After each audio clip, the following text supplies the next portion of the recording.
মিষ্টি লাউয়ের আজকে একটি স্পেশাল রেসিপি আপনাদের সাথে শেয়ার করব। আমার বিশ্বাস আপনারা যদি এটা একবার ট্রাই করেন এটার ফ্যান হয়ে যাবেন। তো আজকে আম্মু আমাদের গাছে মিষ্টি লাউ পেড়ে নিয়ে এসেছেন, আর এই লাউটা একদমই টাটকা ছিল। তো সকাল সকাল ঘুম থেকে উঠে আমি চাটা খেয়েই দেখলাম যে আম্মু অনেক সুন্দর একটা লাউ নিয়ে এসেছেন। আর লাউটার সাইজটা একদম মিনি সাইজ ছিল। তো আম্মুকে বললাম, এত ছোটো সাইজের লাউ তুমি নিয়ে এসেছো কেন? তো আম্মু বললেন যে এটা নাকি আর বাড়বে না, তাই নিয়ে এসেছেন। যাই হোক, আম্মু যখন নিয়ে এসেছেন তাহলে তো এটা রান্না করতে হবে। আম্মু বলছিলেন এটি মাংস দিয়ে রান্না করার জন্য। আমরা এক একজন এক একভাবে রান্না করে খাবো বলছি।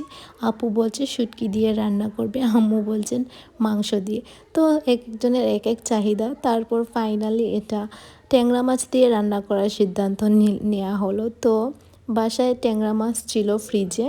তো এটি আমাদের গাছের লাউ যেহেতু, তো একদম টাটকা মাছের সাথে রান্না করলে অবশ্যই ভালো লাগবে। তাই আপু বলছেন যে মাছের সাথেই রান্না করবে।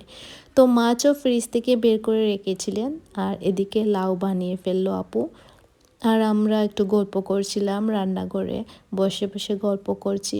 আর ভাবছি আজকে তো ভোট দিতে যাবে সবাই, তো কাকে ভোট দিবে, কে আজকে পাশ করবে, তো ফাইনাল ফলাফল কি হবে, এগুলোই আমরা আলাপ আলোচনা করছিলাম আর কি।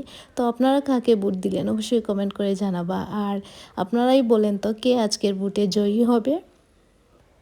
এগুলা গল্প করতে করতে দেখলাম যে আমাদের বাসায় অনেকেই এসেছেন, যেহেতু আজকে ভোট। তো আমাদের বাসার পাশেই হচ্ছে ভোট কেন্দ্র, স্কুলের মধ্যেই হচ্ছে ভোট হয়ে থাকে। তো ওনারা চলে এসেছিলেন, আমি ওনাদেরকে চা দিলাম, ওনাদের সাথে গল্প করছিলাম। আর অন্যদিকে আপু রান্না করছিল। আমরা রান্না করতে করতে গল্প করতে করতে আমাদের রান্নাটাও শেষ হয়ে যাচ্ছে। আমি সব ধরনের মশলা দিয়ে দিলাম। আর এখানে দেখতেই পাচ্ছেন যে পেঁয়াজ কলি দেওয়া হয়েছে, পেঁয়াজের পাতা। তো ওটা দেওয়ার পর ওটা একটু সিদ্ধ হয়েছে, তারপর আমি দিয়ে দিলাম যে সব ধরনের মশলা, মরিচ, হলুদ আর অনেক কিছু। তারপর মশলা কষানো হয়ে গেছে, আর আমরা দিয়ে দিলাম সেই কাঙ্ক্ষিত লাউ। এত গবেষণার পর শেষ পর্যন্ত লাউ ট্যাংরা মাছের সাথেই যাচ্ছে। তো একটু মজা করলাম আর কি। তারপর লাউও সেদ্ধ হয়ে গেছে, ট্যাংরা মাছটাও দিয়ে দিলাম। খুব সুন্দর করে ভালোভাবে নেড়ে ছেড়ে দিলাম, যাতে একদম মাছের কাঁচা কাঁচা গন্ধটা চলে যায় আর মাছটাও খুব সুন্দরভাবে সেদ্ধ হয়ে যায়। দেখতেই পাচ্ছেন মাছটা সেদ্ধ হয়ে গেছে। তারপর পরিমাণ মতো পানি দিয়ে দিলাম। আর পানির পরিমাণটা খুব বেশি দেওয়া হয়নি, একদম বেশি ঝোল হলে ভালো লাগে না লাউ দিয়ে।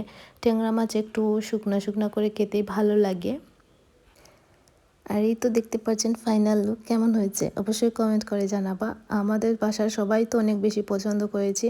আর বিশ্বাস করেন পুরো 1 প্লেট ভাত অনায়াসে খেতে পারবেন এই তরকারি দিয়ে, অনেক বেশি মজা হয়েছে। আর অন্যদিকে আপু একটু আলু ভাজিও করেছিল আমাদের জন্য। তারপর আমরা খাওয়া দাওয়া করে একটু গল্প গুজব করতে করতে বড়ই খেয়েছিলাম, আমাদের গাছের একদম ফ্রেশ বড়ই। আর বড়ইটা একদম খুবই মিষ্টি বড়ই। আজকের মতো এখানেই বিদায় নিচ্ছি, আল্লাহ হাফেজ।